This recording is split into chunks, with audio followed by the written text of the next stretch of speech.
अगर किसी के मन में ये डाउट है कि एफआईआर दर्ज हुई नहीं है लेकिन एफआईआर दर्ज हो सकती है, कोई मेरे ऊपर झूठे आरोप लगा सकता है, झूठे आरोप में मुझको फंसा सकता है, तो क्या एफआईआर का वेट किए बिना हम कोर्ट अप्रोच कर सकते हैं और एंटीसिपेटरी बेल ले सकते हैं ताकि हम गिरफ्तारी से बच सके, ताकि हम एफआईआर का वेट किए बिना अपने आप को सेव कर सके? क्या ऐसा पॉसिबल है? एफआईआर दर्ज होने से पहले ही क्या हम एंटीसिपेटरी बेल ले सकते हैं? आज के इस वीडियो में समझने वाले हैं, so stay tuned throughout the video so that you could have a very basic understanding over this situation. ऐसा ही एक केस आया इलाहाबाद हाई कोर्ट के पास। केस का नाम है Javed Ahmad versus state of UP and another.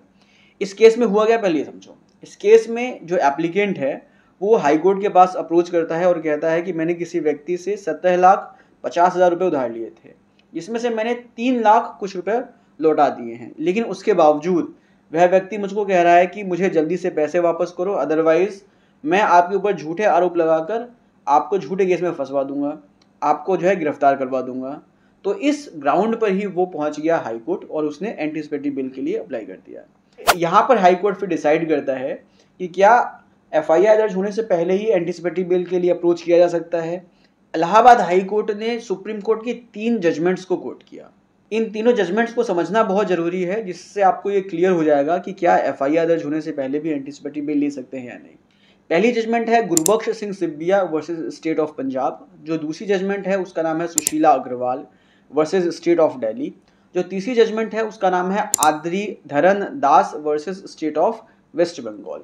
ये 3 जजमेंट्स जो इलाहाबाद हाई कोर्ट ने कोट किया और क्लियर किया कि क्या एंटीसिपेटरी बेल एफआईआर दर्ज होने से पहले भी लिया जा सकता है या नहीं। अब ये जो तीनों जजमेंट्स हैं सुप्रीम कोर्ट की, बहुत ही लैंडमार्क जजमेंट्स थी। इनके फैक्ट्स क्या थे, मैं आपको वो सारे फैक्ट्स इस वीडियो में आपको नहीं बताऊंगा, क्योंकि अगर मैं हर एक केस का फैक्ट आपको यहाँ पर बताऊंगा तो ये वीडियो बहुत लंबी हो जाएगी। मैं आपको शॉर्ट में और ब्रीफ में बताऊंगा कि इन जजमेंट्स में सुप्रीम कोर्ट ने क्या बोला और सुप्रीम कोर्ट ने कैसे क्लैरिफाई किया कि एफआईआर दर्ज होने से पहले एंटीसिपेटरी बेल लिया जा सकता है या नहीं। सबसे पहले हम बात करते हैं Gurbaksh Singh Sibbia versus state of Punjab के बारे में।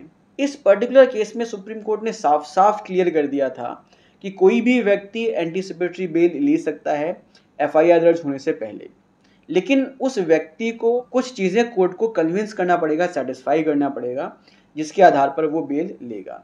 अब ये क्या चीज़ें हैं पहले समझ लेते हैं। पहली चीज़ कि उसको ये कोर्ट को कन्विंस करना पड़ेगा, ये समझाना पड़ेगा कि आखिर उसके ऊपर आरोप किस ऑफेंस को लेकर लगा है, उसने किन फैक्ट्स के आधार पर कोर्ट अप्रोच किया है एंटीसिपेटरी बेल लेने के लिए। सबसे पहले उसको उस ऑफेंस से रिलेटेड जितने भी फैक्ट्स हैं वो सब जो है क्लैरिफाई करना पड़ेगा कोर्ट को।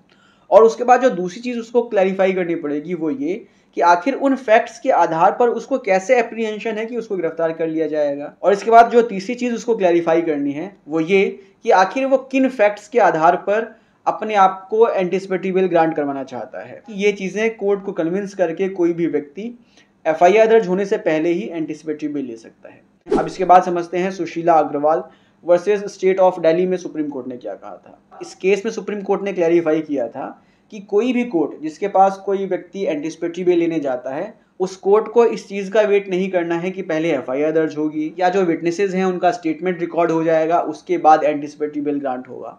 ऐसा नहीं है। अगर कोई व्यक्ति एंटीसिपेटरी बेल लेने के लिए पहुंच रहा है तो कोर्ट को उसी समय एंटीसिपेटरी बेल सुनना है और एंटीसिपेटरी बेल ग्रांट करनी है। और जो ये एंटीसिपेटरी बेल की जो ड्यूरेशन होगी ना, इसको भी लिमिट नहीं करना है। मतलब कि इसमें कोई लिमिटेशन नहीं लगानी है कि आपको जो है सिर्फ 4 दिन के लिए, 10 दिन के लिए या 1 महीने के लिए बेल दी जाएगी। नहीं, जब तक पूरा केस खत्म नहीं हो जाएगा तब तक के लिए एंटीसिपेटरी बेल ग्रांट किया जाएगा। इस चीज़ को सुप्रीम कोर्ट ने क्लैरिफाई किया था Sushila Agarwal versus state of Delhi में। अब इसके बाद जो तीसरा लैंडमार्क जजमेंट था Adri Dharan Das versus state of West Bengal में, इसमें सुप्रीम कोर्ट ने क्लैरिफाई किया था कि सीआरपीसी का जो सेक्शन 438 है जो एंटीसिपेटरी बेल की बात करता है, उसमें एक वर्ड है रीजन टू बिलीव। अगर किसी भी व्यक्ति के पास इस बात को बिलीव करने का कोई रीजन है कि उसको गिरफ्तार किया जा सकता है, अगर उसके पास कोई जेन्युइन फैक्ट है जिसके आधार पर उसको लग रहा है, उसको एप्रीहेंशन है कि उसको गिरफ्तार किया जा सकता है, तो कोई भी कोर्ट जो है उसको एंटीसिपेटरी बेल ग्रांट करने से मना नहीं करेगी।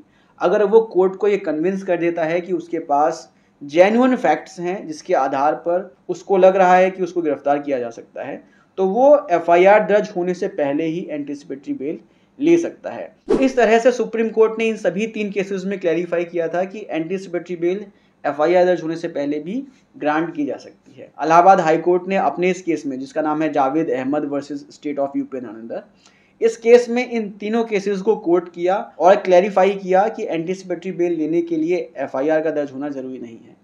लेकिन इस पर्टिकुलर केस में जो इलाहाबाद हाई कोर्ट के पास आया था, इसमें एप्लीकेंट के पास कोई भी ऐसा ग्राउंड नहीं था, कोई भी ऐसा फैक्ट नहीं था जिससे वो कोर्ट को कन्विंस कर सके कि उसके खिलाफ जो है एफआईआर दर्ज होने वाली है या उसको गिरफ्तार किया जाएगा। तो कोर्ट ने उसके एंटीसिपेटरी बेल को यहाँ पर रिजेक्ट कर दिया। तो इस तरह से कोई भी व्यक्ति, अगर उसको एप्रीहेंशन है कि उसको गिरफ्तार किया जा सकता है और उसके पास आधार है, कुछ ग्राउंड्स हैं, कुछ फैक्ट्स हैं, जिसके आधार पर वो कोर्ट को कन्विंस कर सकता है कि उसे आखिर क्यों लग रहा है कि उसे गिरफ्तार किया जा सकता है, तो इस आधार पर वो एंटीसिपेटरी बेल ले सकता है एफआईआर दर्ज हुए बिना भी। सो आई होप आपको ये वीडियो इन्फॉर्मेटिव लगी होगी। मिलते हैं नेक्स्ट वीडियो में। Take care, bye bye.